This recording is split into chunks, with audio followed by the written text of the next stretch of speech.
Historia para llevar te invita hoy a escuchar el eco de una música que giró entre salones elegantes, plazas públicas y corazones nostálgicos. El vals en México.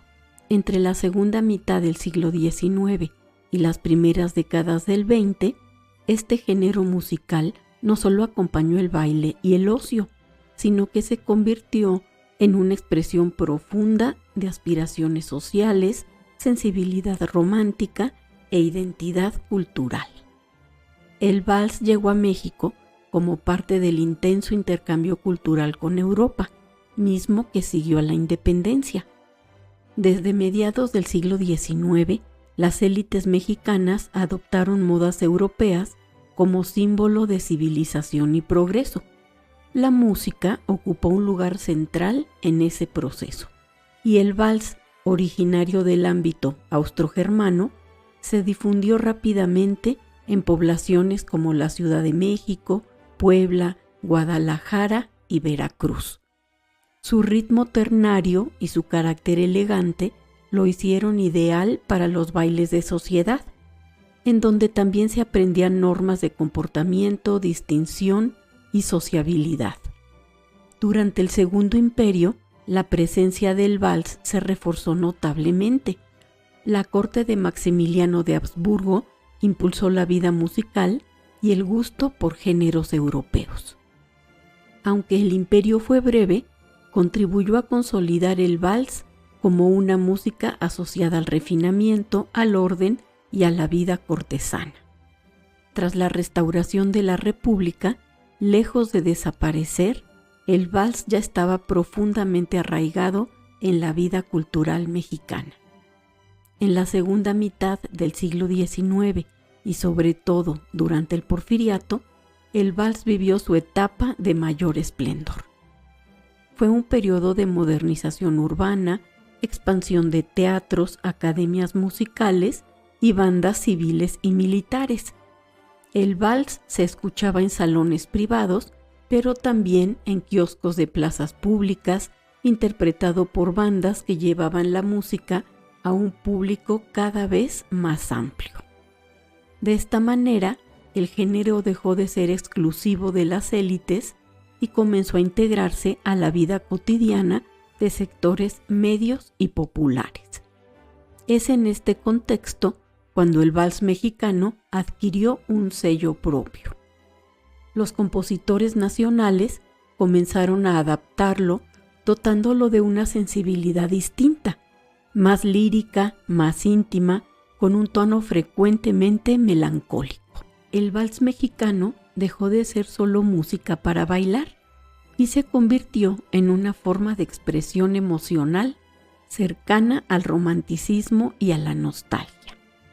Entre los compositores más destacados se encuentra Juventino Rosas, quizá el nombre más conocido del vals mexicano a nivel internacional. Su obra, Sobre las olas, trascendió fronteras y se convirtió en uno de los valses más interpretados del mundo. Otras composiciones suyas, como Carmen, Julia o Ensueño seductor, muestran un dominio musical notable y una profunda carga sentimental. En Rosas, el baile se vuelve introspectivo, evocador, capaz de conmover incluso sin palabras. Otro compositor fundamental es Felipe Villanueva, autor del célebre Vals Poético. Villanueva formó parte del llamado Grupo de los Seis, músicos que buscaban elevar la música mexicana a un nivel académico comparable al europeo. Su obra combina técnica refinada con una sensibilidad profundamente romántica y representa una vertiente más cercana al vals de concierto que al estrictamente bailable. También destaca Ricardo Castro, pianista y compositor duranguense, cuyo vals Capricho es una de las piezas más representativas del repertorio pianístico mexicano.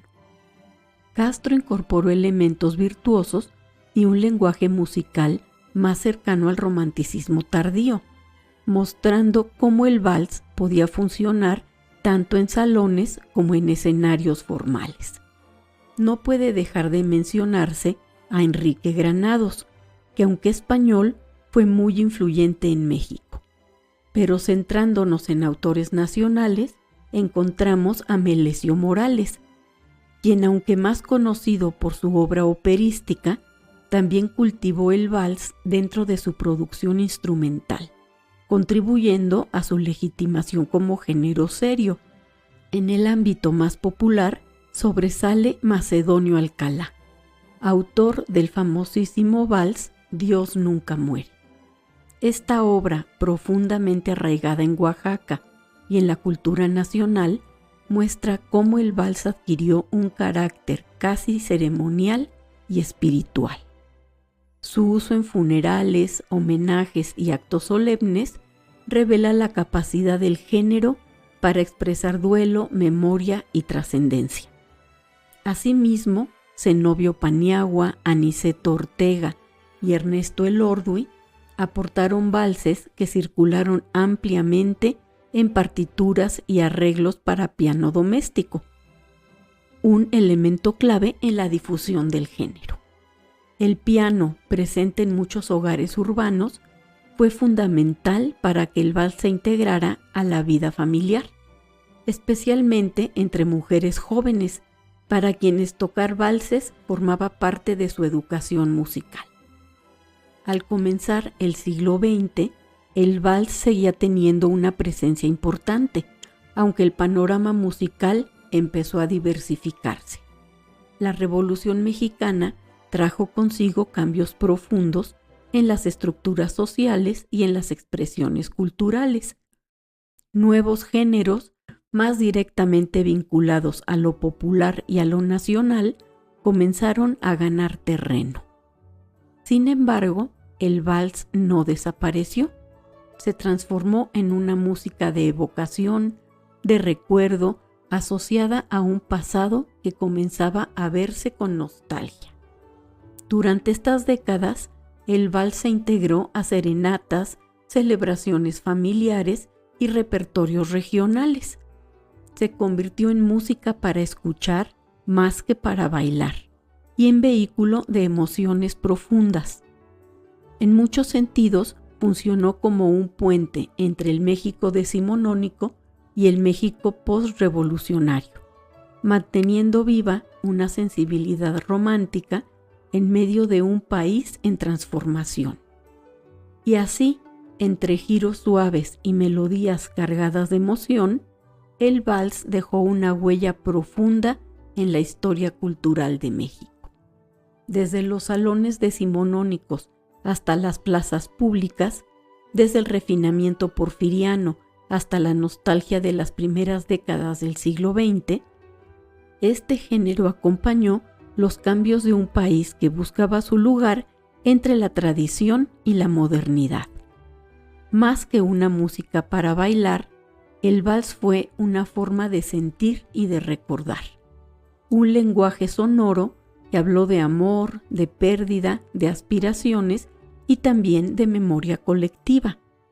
En Historia para Llevar, nos gusta detenernos en estos sonidos del pasado, que aún resuenan en el presente, porque entender la historia también es escucharla.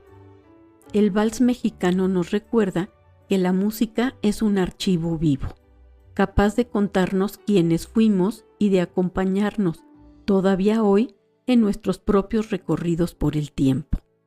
Gracias por escuchar Historia para Llevar. Nos encontramos en el próximo episodio con más historia para escuchar, recordar y llevar con ustedes.